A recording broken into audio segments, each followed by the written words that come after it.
Hey guys, welcome back to the channel. In this video, we're going to talk about the different grenades that Escape from Tarkov has to offer. We'll go over what makes them all unique and my favorite situations to use them in. Let's get to it.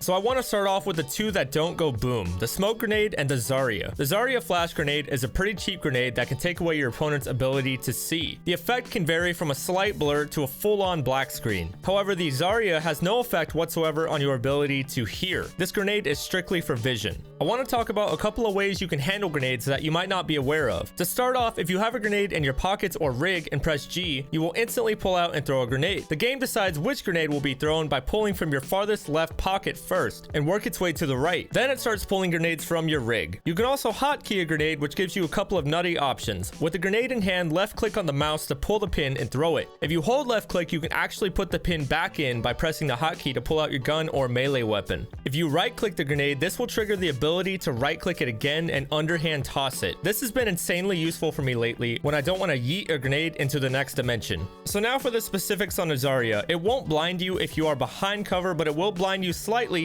if you're just facing away from it. It's not a bad idea to toss the Zarya into a room before you enter it, just to give you that extra edge on your opponent. Next, let's talk about smoke grenades. These bad boys sadly don't get used much in Tarkov due to the amount of time it takes to produce a decent amount of cover. Even when it has smoked out the room, sometimes there's weird visual bugs that allow you to see through the smoke or see outlines of people inside. At least that's how it used to be. These days, it's less buggy and can be used tactically in the right situations. For example, you could throw a smoke on your friend's body so you can safely take and dump his gear without being seen. Just be aware of thermal sights. The smoke won't hide you from them. Moving on to the grenades that go boom. We have three different ones in the game: the M67, the RGD5, and the F1. I'll go into the details of these grenades now, but to help everyone out, I made a handy chart to help you visually see how the grenades differ. On the X-axis, we have the boom, and on the Y-axis, we have the yeet. Boom being destructive capability and yeet being throwable distance. I was really shocked to learn that technically the M67 grenade had a bigger max blast radius than the RGD. I always thought that since the M67 was the lightest grenade, it was also the least deadly. Again, according to the wiki, the M67 actually had a little more boom than the RGD5. Now both of those grenades don't even come close to the F1 frag, considering the fragmentation count is 150 for the F1 and only 100 for the other two. Basically, if you want destructive power, go F1. They won't go far, but neither will your enemy after getting hit by one of these. The M67 is essentially a baseball and you are a pro MLB pitcher. This thing will go the distance, so if you're trying to close the gap between you and your opponent, use these. The RGD is just kind of there. It doesn't go as far and doesn't explode as wide, so it's a good balance between the three. Truth be told, the M67 is the underdog here. You will see this grenade the least for whatever reason. Those who main the M67 swear by it, and maybe they've been right all along, especially now that I know the RGD in fact has the weakest boom.